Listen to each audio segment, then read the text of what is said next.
Hey guys, welcome back to my channel. ನನ್ನ ಚಾನಲ್ಗೆ ತುಂಬ ಸ್ವಾಗತ. ಸೊ ಇವತ್ತಿನ ವ್ಲಾಗು ಇನ್ನೂರಿಂದ ನೆಕ್ಸ್ಟ್ ಇಲ್ಲಿ ಬಂದಿರೋದು ಅಂತಂದರೆ ಮಾಹೇಶ್ವರ್.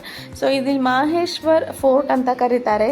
ಇದಕ್ಕೆ ಇನ್ನೊಂದು ಹೆಸರು ಏನಂದರೆ ಅಹಿಲ್ಯ ಫೋರ್ಟ್ ಅಂತ. ಸೊ ಇದ್ರದ್ದು ತುಂಬಾ ಹಿಸ್ಟ್ರಿ ಇದೆ ಅಂತ ಹೇಳ್ಬೋದು.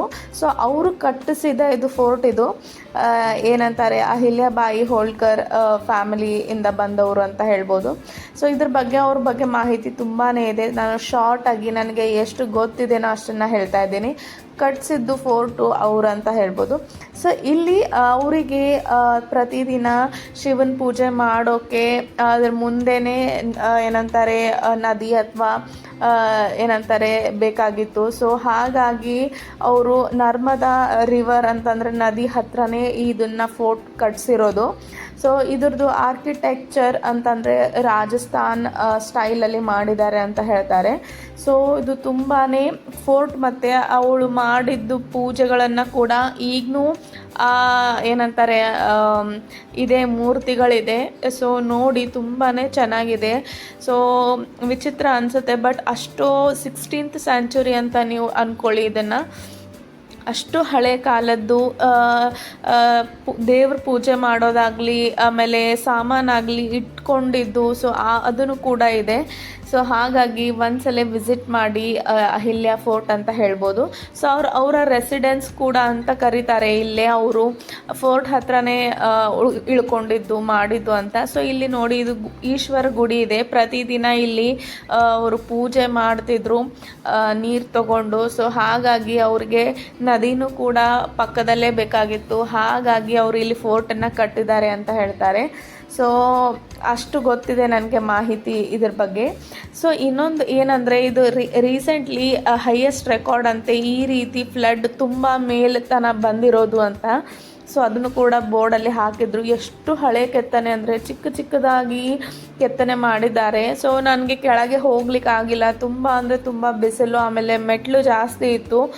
ಸೊ ಹಾಗಾಗಿ ಸಾರಿ, ಜಸ್ಟ್ ಇದನ್ನು ತೋರಿಸ್ತಾ ಇದ್ದೀನಿ. ಬೇಕಿದ್ರೆ ಬೋಟಿಂಗ್ ಕೂಡ ಮಾಡ್ಬೋದು, ಆಪ್ಷನ್ ಇರುತ್ತೆ. ಸೊ ಇಲ್ಲಿ ವೀವಿಂಗ್ ಸೆಂಟರ್ ಕೂಡ ಇದೆ ಮಹೇಶ್ವರದಲ್ಲಿ. ತುಂಬ ಫೇಮಸ್ ಹ್ಯಾಂಡ್ ವೂವನ್ ಸಾರೀಸ್ ಅಂತ ಹೇಳ್ಬೋದು. ಇದು ಏನಂತಾರೆ ಅಹಿಲ್ಯಾಬಾಯಿ ಅವರು ಉಡ್ತಾ ಇರೋ ಬಟ್ಟೆಯಿಂದ ಇಲ್ಲಿ ಫೇಮಸ್ ಆಗಿದೆ ಅಂತ ಕೇಳ್ಪಟ್ಟಿರೋದು. ಸೊ ಗೊತ್ತಿಲ್ಲ ಎಷ್ಟಿದೆ ಅಂತ.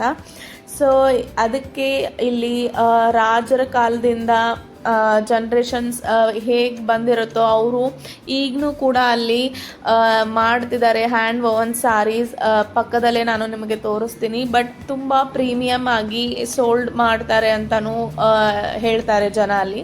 ಸೊ ತಗೊಳ್ಳೋರು ತಗೊಳ್ಬೋದು. ಸೊ ಒಂದ್ಸಲ ನಾನು ನಿಮಗೆ ಶೇರಿಂಗ್ ಮಾಡ್ತೀನಿ, ನೋಡಿ ಯಾವ ರೀತಿ ಇರುತ್ತೆ ಅಂತ. ಅದು ಪಬ್ಲಿಕ್ಕಾಗಿ ಎಲ್ಲರಿಗೂ ತೋರಿಸೋ ಹಾಗೆ ಇಟ್ಟಿದ್ದಾರೆ, ಬೇಕಿದ್ದರೆ ನೋಡ್ಬೋದು. ಆಮೇಲೆ ಈವನ್ ಪರ್ಚೇಸ್ ಕೂಡ ಮಾಡ್ಬೋದು. ಸೊ ಇದು ರೆಸಿಡೆನ್ಸ್ ಅಂತ ಹೇಳ್ತಾರೆ ಅಹಿಲ್ಯಾಬಾಯಿದು. ಒಳಗಡೆ ಕ್ಯಾಮ್ರಾ ಅಲವ್ ಇಲ್ಲ. ಸೊ ಅದೊಂದು ದೊಡ್ಡ ಪ್ರಾಬ್ಲಮ್ ಆಗಿತ್ತು. ಸೊ ಹೊರಗಡೆಯಿಂದ ಮಾತ್ರ ನಾನು ತೋರಿಸ್ತಾ ಇರೋದು. ಪ್ರತಿಯೊಬ್ಬರು ಏನಾದರೂ ಸಮಸ್ಯೆ ಏನಾದರೂ ಬಂದರೆ ಇವರು ಅಲ್ಲಿಯೇ ಕೂತು ಸಾಲ್ವ್ ಮಾಡೋದಾಗಲಿ ಈ ರೀತಿ. ಇದು ದೇವ ಪೂಜಾ ಮಾರ್ಗ ಅಂತ. ಇಲ್ಲಿ ಬಂಗಾರದ ತೊಟ್ಲದಲ್ಲಿ ಕೃಷ್ಣ ಇದ್ದಾನೆ. ಸೊ ಅಹಿಲ್ಯಾಬಾಯಿ ಅವರು ಪೂಜೆ ಮಾಡ್ತಾ ಇರುವ ಲಿಂಗಗಳು ಎಷ್ಟೊಂದು ಲಿಂಗಗಳಿವೆ. ಸೊ ಎಲ್ಲ ಒರಿಜಿನಲಿ ಒಳಗಡೆ ಇಟ್ಟಿದ್ದಾರೆ. ಸೊ ಕ್ಯಾಮ್ರಾ ಅಲವ್ ಇಲ್ಲ, ಹಾಗಾಗಿ ಇಲ್ಲಿ ತನಕ ಮಾತ್ರ ನಾ ಇಲ್ಲಿ ತೋರಿಸ್ತಾ ಇರೋದು. ಸೊ ಇದು ನೋಡಿ ಏನಂತಾರೆ ಇಲ್ಲಿ ತೋರಿಸ್ತಿದ್ದೇನೆ. ಇಲ್ಲಿದೆ ಅಹಿಲ್ಯಾಬಾಯಿದು ಏನಂತಾರೆ ಫೋರ್ಟ್ ಅಂತ ಕರಿಬೋದು. ಸೊ ಅವರು ಈ ಕಡೆಯಿಂದ ಒಳಗಡೆ ಹೋಗಿ ನೀರು ತಗೊಂಡು ಈ ರೀತಿ ಪೂಜೆಗಳನ್ನು ಇಲ್ಲಿ ಮಾಡ್ತಿದ್ರು ಅಂತ ಕೇಳ್ಪಟ್ಟಿರೋದು. ಸೊ ಈ ರೀತಿ ಎಲ್ಲ ಅಲ್ಲಿ ಮಾಹಿತಿ ಕೂಡ ಇದೆ. ಸೊ ಒಂದ್ಸಲ ನೀವು ಚೆಕ್ ಮಾಡ್ಕೊಳ್ಳಿ. ಒಂದು ರೂಮಲ್ಲಿ ಈಗಲೂ ಕೂಡ ಎಲ್ಲ ದೇವ್ರ ಸಾಮಾನಾಗಲಿ ಎಲ್ಲ ಇಟ್ಟಿದ್ದಾರೆ. ಸೊ ಈಗಲೂ ಕೂಡ ಪ್ರತಿದಿನ ಆಚಾರ್ಯ ಬಂದು ಅವ್ರು ಅಲ್ಲಿಂದ ಪೂಜಾ ಯಾರು ಮಾಡ್ತಾರೆ ಪ್ರತಿದಿನ ಅಲ್ಲಿ ಪೂಜಾ ಮಾಡಿ ಹೋಗ್ತಾರಂತೆ. ಸೊ ಎಷ್ಟು ಪುಣ್ಯ ನೋಡಿ. ಆಗಿನ ಕಾಲದ ಮೂರ್ತಿಗಳು ಅಹಿಲ್ಯಾಬಾಯಿ ಅವರು ಮಾಡಿದ ಪೂಜೆಗಳನ್ನು ಈ ಟೈಮಲ್ಲಿನೂ ಮಾಡ್ಕೋತಾ ಪ್ರತಿದಿನ ಮಾಡೋದು ಅಂತಂದರೆ ಎಷ್ಟು ಭಾಗ್ಯ ಅಂತ. ಸೊ ಅದು ತುಂಬ ಹೆಮ್ಮೆ ಅನಿಸಿತು. ಬೇಕಿದ್ರೆ ಸೇವಾ ಒಂದು ದಿನದ ಪೂಜೆ ಸೇವಾ ಎಷ್ಟು ಇರುತ್ತೋ ಅದನ್ನು ಕೂಡ ನೀವು ಕೊಡ್ಬೋದು ಅಂತ ಹೇಳಿದರು ಅಲ್ಲಿ. ಸೊ ಇದೇ ನೋಡಿ ಇಲ್ಲಿ ಹ್ಯಾಂಡ್ ಲೂಮ್ ಓನ್ ಸ್ಯಾರೀಸ್ ಮಾಡೋದು ಅಂದರೆ ರಾಜಮನೆತನದಿಂದ ಈಗಲೂ ಪಾರಂಪರವಾಗಿ ನಡೀತಾ ಇರೋದು ಅಂತ. ಸೊ ವಿಸಿಟ್ ಮಾಡಲಿಕ್ಕೆ ಅನುಮತಿ ಇದೆ, ಸೊ ಹಾಗಾಗಿ ನೋಡ್ಬೋದು. ಸೊ ಇಲ್ಲಿ ಉಜ್ಜಯಿನಲ್ಲಿ ನಾವು ಏನಂತಾರೆ ದರ್ಶನ ಪಡೆದಿದ್ವಿ. ಸೊ ವ್ಲಾಗ್ ಮಾಡಲಿಕ್ಕೆ ಆಗಿಲ್ಲ. ಸೊ ರಾತ್ರಿ ನಾವು ದರ್ಶನ ತಗೊಂಡ ನಂತರ ಈ ರೀತಿ ಹೊರಗಡೆ ಇಲ್ಲಿ ಡ್ರೋನ್ ಶೋ ನಡೀತಾ ಇದೆ. ಸೊ ಒಂದ್ಸಲ ನೋಡಿ ತುಂಬಾ ಚೆನ್ನಾಗಿದೆ ಡ್ರೋನ್ ಶೋ. ಆಮೇಲೆ ವಾಟರ್ ಶೋ ಗೊತ್ತಿಲ್ಲ ಪ್ರತಿದಿನ ಹಾಕ್ತಾರೋ ಇಲ್ಲೋ, ಬಟ್ ನಾವಿದ್ದಾಗ ಖಂಡಿತ ಇದು ಶೋ ನಡೆದಿತ್ತು. ಸೊ ತುಂಬಾ ಎಂಜಾಯ್ ಮಾಡಿದ್ವಿ. ಸೊ ಇದು ಮೊನಾಲಿಸಾ ರೂಪದಲ್ಲಿ ತಾಳಿದ ಏನಂತಾರೆ ವಿಷ್ಣು ಅಂತ ಹೇಳ್ಬೋದು. ಸೊ ತುಂಬಾ ಡ್ರೋನ್ ಶೋ ತುಂಬ ಅಂದರೆ ತುಂಬಾ ಚೆನ್ನಾಗಿತ್ತು. ರಾತ್ರಿ ತುಂಬಾ ಎಂಜಾಯ್ ಮಾಡಿದ್ವಿ. ಸೊ ಉಜ್ಜಯಿನಲ್ಲಿ ಆ್ಯಕ್ಚುಲಿ ಅಲವ್ ಇದೆ ಕ್ಯಾಮ್ರಾ, ಬಟ್ ಎಷ್ಟು ರಶ್ ಇತ್ತು ಅಂತಂದರೆ ಆ್ಯಕ್ಚುಲಿ ತೋರಿಸ್ಲಿಕ್ಕೆ ಆಗಿಲ್ಲ. ಬಟ್ ಒಳಗಿಂದು 3 ಫೋಟೋ ಏನಿದೆ ಮಹಾಕಾಳೇಶ್ವರದು ಅದ್ರದ್ದು ಮಾತ್ರ ಫೋಟೋ ನಾವು ತಕ್ಕೊಂಡಿರೋದು. ಬಟ್ ಪ್ರೊಸೆಸ್ ಏನಿದೆ VIP ಟಿಕೆಟ್ ಇದೆ. ಆಮೇಲೆ ಜನ ಎಷ್ಟು ಜನ ಬರ್ತಾರೆ ಅಂದರೆ ಆ್ಯಕ್ಚುಲಿ VIP ಟಿಕೆಟಲ್ಲೇ ಹೋಗೋದೇ ತುಂಬ ಉತ್ತಮ. ಏನಿಲ್ಲ ಅಂದರೂ ವಿತಿನ್ ಹಾಫ್ ಆನ್ ಅವರಲ್ಲಿ ನೀವು ದರ್ಶನ ಮಾಡ್ಬೋದು. ನನಗೆ ತುಂಬ ಆಸೆ ಇದ್ದಿದ್ದು ಅಂತಂದರೆ ಭಸ್ಮಾರತಿ ನೋಡೋದು. ಈಗ ತುಂಬ ಕಷ್ಟ ಆಗಿಬಿಟ್ಟಿದೆ. ಮೊದಲೆಲ್ಲ ಇರ್ತಿತ್ತು, ಅದೊಂದು ಮಿಸ್ಸಿಂಗ್ ಅನ್ನಿಸ್ತಾ ಇದೆ. ಒಂದ್ಸಲ ಅದ್ರ ಭಸ್ಮಾರತಿ ನೋಡಬೇಕು ಅಂತ ಇದೆ. ಅದು ಬೆಳಗ್ಗೆ 12 ಗಂಟೆಗೆ ಒಳಗಡೆ ಎಂಟ್ರಿ ಇದೆ, 3ಕ್ಕೆ ಶುರು ಆಗುತ್ತೆ ಆರತಿ. ಸೊ ಒಂದ್ಸಲ ಆದರೂ ಆರತಿ ನೋಡಬೇಕು ಅನ್ನೋದು ಆಸೆ ಇದೆ. ಈಗ ಗೊತ್ತಿಲ್ಲ ಯಾವಾಗ ಆಗುತ್ತೋ ಅಂತ. ಸೊ ನೋಡೋಣ.